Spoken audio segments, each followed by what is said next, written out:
Hello, good morning बेटा। कैसे हो आप सब? उम्मीद है अच्छे होंगे और पढ़ाई में बिल्कुल भी लापरवाही नहीं कर रहे होंगे। तो चलिए स्टार्ट करते हैं। आज हमारी लास्ट वीडियो रहेगी बेटा चैप्टर 4 के अंदर कार्बोनेट्स कंपाउंड में। तो कल हमने इथेनॉल डिस्कस किया था। मेजरली उसका पोर्शन हो चुका है, थोड़ा बहुत बचता है, मैं आज बता दूंगी। और अगला टॉपिक दे रखा है that is ethanoic acid. Okay, so ethanoic acid में भी वही बेटा प्रॉपर्टीज और यूजेस तो काट रखे हैं, तो गिने चुने जो बातें हैं वो इसके बारे में बचती है।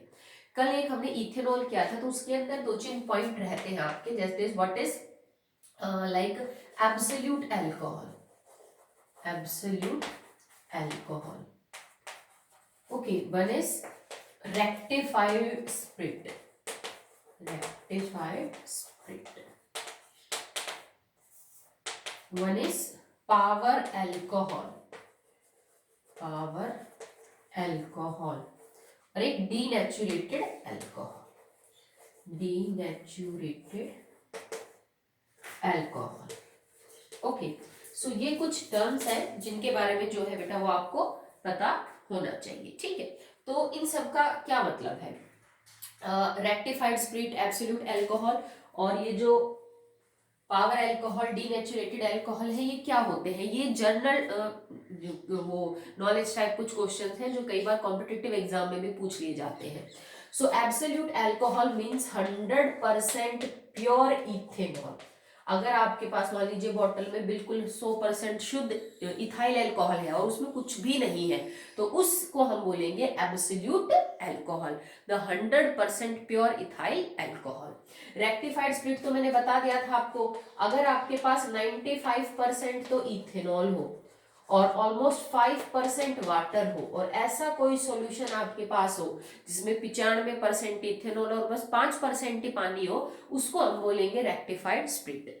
पावर अल्कोहल बेटा एज ए फ्यूचर फ्यूल आप इसको यूज कर सकते हैं। ठीक है, ये जैसे इसके ऊपर रिसर्च चल रही है कि पूरा यूं समझ लीजिए कि 100% पेट्रोल या डीजल यूज करने के बजाय अगर हम कुछ हिस्सा उसमें अल्कोहल का मिक्स करके भी फ्यूल बना सके जो हमें अच्छी एफिशिएंसी दे सके। जैसे मान लीजिए आज आप 100% पेट्रोल यूज कर रहे हो किसी व्हीकल में, अगर उसमें से थोड़ा पोर्शन पेट्रोल की जगह अल्कोहल मिला दी जाए और फिर भी वो उतने अच्छा काम करे तो हम कुछ परसेंट पेट्रोल बचा सकते हैं। तो ये एक मिक्सचर होता है बेटा 80% पेट्रोल का और 20% अल्कोहल का। 20% तो अल्कोहल होते हैं और 80% पेट्रोल होता है। ये जो मिक्सचर है इसको पावर अल्कोहल बोला जाता है, जिसमें बहुत अच्छे फ्यूल बनने के लिए रिसर्च वगैरह सब कर रहे हैं। ठीक है, डीनेचुरेटेड अल्कोहल क्या होता है? मैंने आपको बताया था कि जितनी भी शराब होती है उन सब के अंदर इथेनॉल पाया जाता है। ठीक है, कम ज्यादा दैट विल डिपेंड अपॉन किस टाइप की शराब है, ऑल दैट उन सब पे, पर सब में इथेनॉल जरूर पाया जाता है। जो नशा होता है शराब में वो इसकी वजह से ही जो है वो होता है। तो जैसे किसी फैक्ट्री में मान लीजिए इथेनॉल बन रहा है किसी मेडिकल पर्पस के लिए, शराब के लिए, किसी भी चीज में यूज होने के लिए इथेनॉल बना रहे हैं, तो कुछ लोग शराब की जगह प्योर इथेनॉल को ड्रिंक ना कर ले, बिकॉज हम 100% इथेनॉल को ड्रिंक नहीं कर सकते बेटा। अगर शराब भी एक आदमी लगातार पी रहा है तो भी आपको पता है कि उसके कितने नुकसान होते हैं।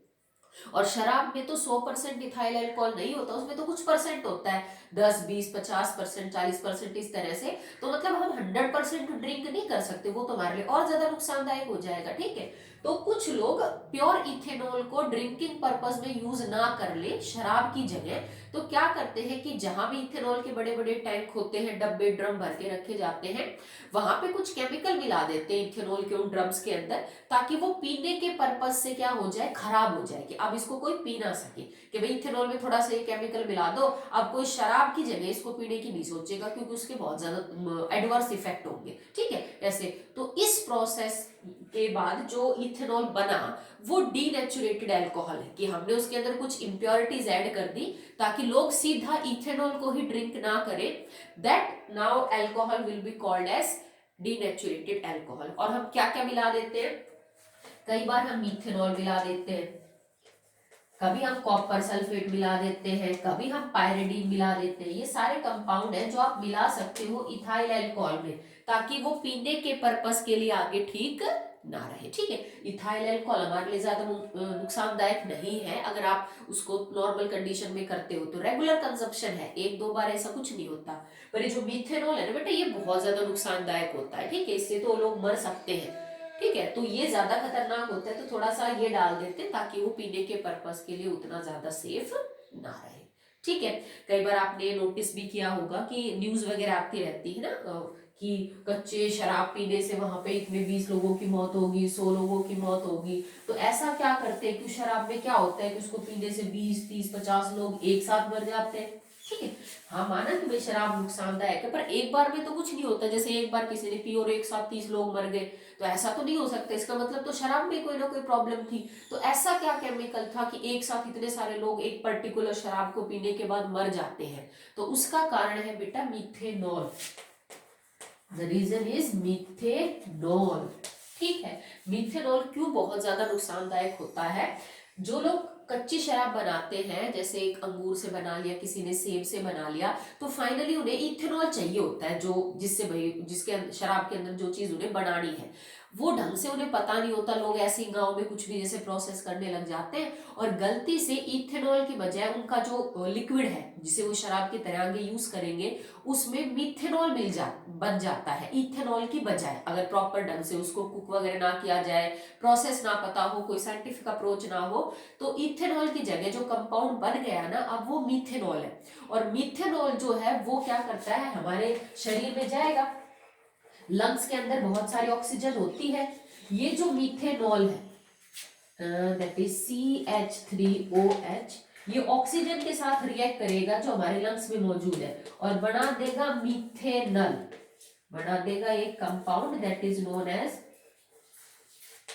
मीथेनॉल। और ये मीथेनॉल है जो हमारे लिए बहुत ज्यादा नुकसानदायक है। अगर ये थोड़ा बहुत चला गया तो आदमी अंधा हो सकता है, अगर ज्यादा इसकी मतलब अमाउंट चलेगी शरीर में तो आदमी मर भी सकता है। तो वो जो कच्ची शराब पीने से इतने सारे लोग मरते हैं, वो एक्चुअली में उसमें मौजूद मीथेनॉल की वजह से मरते हैं, कि भाई उस शराब में मीथेनॉल थी, इथेनॉल नहीं थी। ठीक है, और मीथेनॉल गया बॉडी के अंदर, वहां पे ऑक्सीजन से रिएक्ट करके मीथेनॉल बना लिया, जो एक एल्डिहाइड फंक्शनल ग्रुप का कंपाउंड है, और ये बहुत नुकसानदायक है आपके शरीर के लिए। ठीक है, तो इथेनॉल के अंदर तो बेटा इतना ही था। एक आप जैसे कह सकते हो कि how can you identify that this compound is ethanol. मैं आपको एक कलरलेस लिक्विड दे दूं तो क्या प्रूव कर सकते हो किसी रिएक्शन से कि ये इथेनॉल हो सकता है? तो टेस्ट के तौर पे आप एक रिएक्शन यूज कर सकते हो कि अगर वो अननोन कंपाउंड इथेनॉल है, तो अगर मैं उसकी सोडियम मेटल के साथ रिएक्शन करवाऊं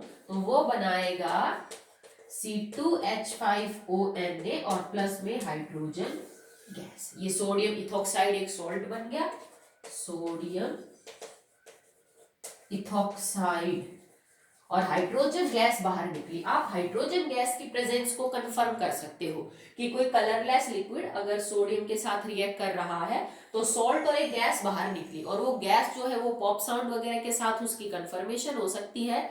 तो इस तरह से आप प्रूव कर सकते हो कि ये कंपाउंड इथेनॉल हो सकता है। ओके, लिटमस वगैरह के ऊपर कोई असर नहीं दिखाता है बेटा। This is no showing no effect on litmus, no effect on litmus. आप ना नीले को लाल करेगा ना लाल को नीला करेगा, जो जैसा है ये वैसा ही रखेगा लिटमस को। ठीक, okay, so that will be all in the ethanol. जो बचा हुआ पोर्शन था, now we are on the ethanoic acid.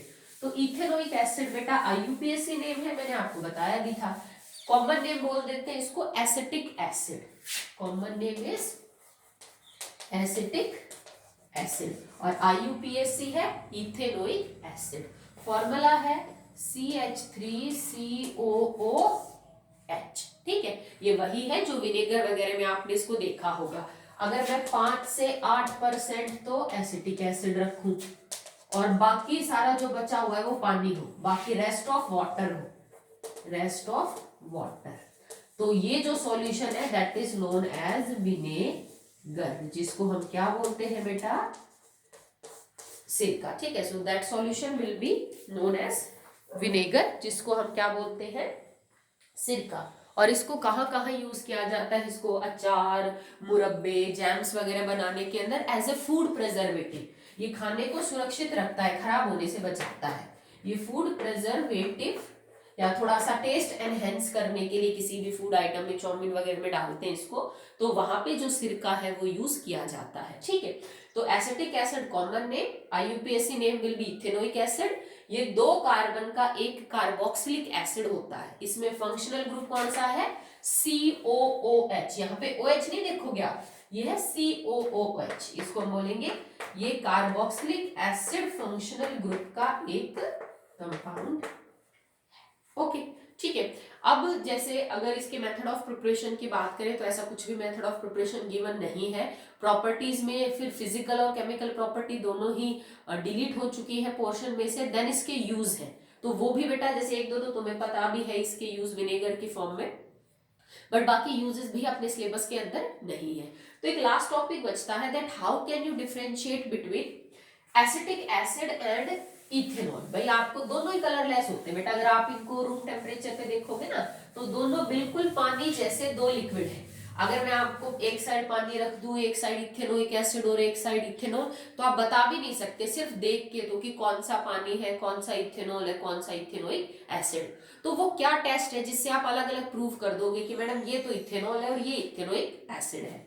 तो test to differentiate between ethanol and ethanoic acid. तो पहला टेस्ट है बेटा लिटमस। ठीक है, अल्कोहल भी थोड़े से एसिडिक होते हैं। ठीक है, ये तो एसिड है ही इथेनोइक एसिड, बट अल्कोहल में भी थोड़ा सा गुण एसिडिक होता है, पर इतने एसिडिक भी नहीं होते कि लिटमस के रंग को बदल सके। भाई अगर एसिडिक होता तो ब्लू को रेड कर देते। ठीक है, अल्कोहल इतने एसिडिक नहीं है कि वो ब्लू लिटमस को कैसा कर सके, रेड कर सके। बट हाँ, कार्बोक्सिलिक एसिड मतलब आपका जो CH3COOH है ये ब्लू को रेड कर देगा, तो लिटमस पे असर दिखाएगा। इथेनोइक एसिड आपने कलरलेस दो लिक्विड है उनमें लिटमस डाला और अगर आपका ब्लू रेड हो गया तो वो इथेनोइक एसिड है। अगर कोई असर नहीं हुआ लिटमस के ऊपर तो इसका मतलब वो क्या है, आपका इथेनॉल है। तो पहला तो ये वाला जो टेस्ट है वो आप कंफर्म करके चेक कर सकते हैं। सेकंड है sodium bicarbonate test. Sodium bicarbonate test. ठीक है, अगर आपका गिवन कंपाउंड इथेनोइक एसिड है तो उसके रिएक्शन में सोडियम बाइकार्बोनेट के साथ करूं तो फाइनली वो कन्वर्ट हो जाएगा इनटू CH3COONA प्लस H2O और प्लस CO2। वो कार्बन डाइऑक्साइड, वाटर और सोडियम एसिटेट के अंदर जो है वो कन्वर्ट हो जाएगा। ये दोनों तो सॉल्यूशन में रहेंगे, ये सॉल्ट है, ये पानी है, पानी का सॉल्यूशन बन जाएगा। कार्बन डाइऑक्साइड ब्रिस्क इफलोरेसेंस के साथ बाहर निकलेगी, जिसको आप कंफर्म कर सकते हो इसके फर्दर कार्बन डाइऑक्साइड के आप टेस्ट करके इसको प्रूव कर सकते हो दैट CO2 इज इवॉल्व्ड। अगर सेम रिएक्शन मैं करवाऊं विद इथेनॉल तो ऐसा कुछ भी नहीं होगा। ठीक है, अगर इथेनॉल के साथ आप ये रिएक्शन करवाओगे तो कोई कार्बन डाइऑक्साइड वगैरह जो है वो बाहर नहीं निकलेगी। बट अगर सेम रिएक्शन में इथेनोइक एसिड के साथ करवाऊं तो जो कार्बन डाइऑक्साइड है वो बाहर निकलेगी, ब्रिस्क इफलोरेसेंस होंगे। आप उसके बाद फिर इसको लाइम वाटर में से गुजारेंगे तो लाइम वाटर कैसा हो जाएगा बेटा, मिल्की हो जाएगा। ठीक है, so that will be all in the 4th chapter. इसके बाद का जो पोर्शन है that will B soap and detergent, तो वो पूरा टॉपिक जो है वो हटा दिया गया है। तो इसमें से काफी कुछ जो इंपॉर्टेंट था ना, आई थिंक जो मुश्किल पार्ट था वो बेटा हटा दिया है उसने, पर ये चीज फिर आपको 11th में भी पढ़नी थी तो वहां हो जाएगा ही, नहीं तो इसमें काफी कुछ इंपॉर्टेंट चीजें थी जो कट कर दी गई है, जिनको समझने में समझाने में दोनों में टाइम लगता और वो इंपॉर्टेंट भी थी। पर सेम टॉपिक 11th में कंटिन्यू होता है, आपको पढ़ना ही पड़ता है 11th में भी वो, तो हम वहां कर लेंगे, कोई दिक्कत वाली बात नहीं है। तो इसके बाद जैसे ही चैप्टर खत्म होता है इसके प्रैक्टिस क्वेश्चंस दे रखे हैं, तो अब आप प्रैक्टिस क्वेश्चंस खुद करेंगे क्योंकि ज्यादा टॉपिक हुआ नहीं है, थोड़ा बहुत ही काम हुआ है लास्ट प्रैक्टिस क्वेश्चंस के बाद। तो जो जो पोर्शन डिलीट हो चुका है मैं आपको बताते रहती हूँ कि ये नहीं है, उनको छोड़ के बचे हुए जितने भी प्रैक्टिस क्वेश्चंस हैं वो आप अपने फेयर नोटबुक के अंदर अटेम्प्ट करेंगे। ओके, इसके बाद क्योंकि ज्यादा मिलेंगे नहीं, बहुत सारे तो डिलीटेड पोर्शंस के मिलेंगे। इसके बाद आपके बुक में एनसीईआरटी के जो क्वेश्चंस दे रखे हैं बेटा, ठीक है, पहला जो पोर्शन मिलेगा that will B NCERT text book questions. तो उसके जितने भी क्वेश्चंस अब की बार अपने सिलेबस में है वो भी आप अपनी फेयर कॉपी के अंदर राइट करेंगे। ओके, और मैं शाम तक आपसे कॉपी मांग लूंगी। मैंने कल भी मैसेज डाला था ग्रुप में, मैं रोज 10-10, 12-12 बच्चों से किसी से भी रैंडमली नोटबुक मांगती रहूंगी, तो आपको मेरे को भेजनी पड़ेगी। ठीक है, तो अपना काम रोज डेट वाइज जो है कंप्लीट करके रखिए। ओके, दैट्स ऑल बेटा।